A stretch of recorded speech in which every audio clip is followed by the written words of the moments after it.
Bonjour, je vous propose de vous faire le point sur le fait divers de cette semaine qui se déroule du côté d'Alès. C'est la disparition de Siem. Siem, 18 ans, lycéenne, qui vers minuit, après avoir quitté sa grand-mère, a totalement disparu des écrans radars. Très vite, les gendarmes s'intéressent à un certain Mahfoud Ansali, un homme de 40 ans, qui était en relation avec Siem.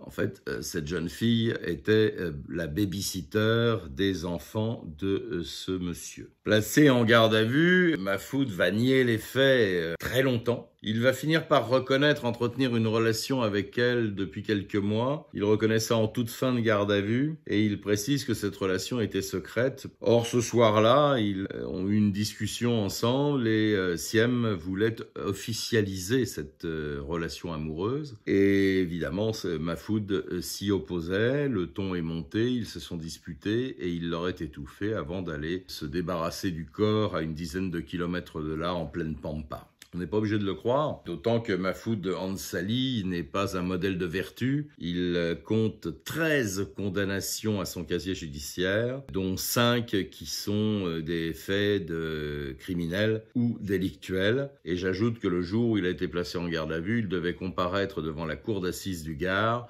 pour une affaire de saucissonnage d'un couple de buralistes, une affaire qui remonte à 2011.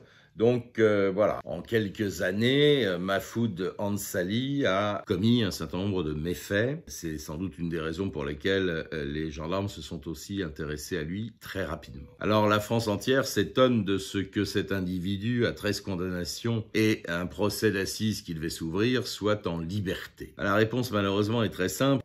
C'est la loi, les faits qu'on lui reproche, je ne parle pas du meurtre de Siem, je parle des faits antérieurs. Il a purgé toutes ses peines et pour l'affaire de 2011, il n'avait pas encore été jugé, donc il n'était pas sous contrôle judiciaire et il était en liberté. On peut s'en étonner, on peut le déplorer, mais en tout cas, c'est comme ça et c'est la loi. Voilà ce que je pouvais vous dire sur cette affaire.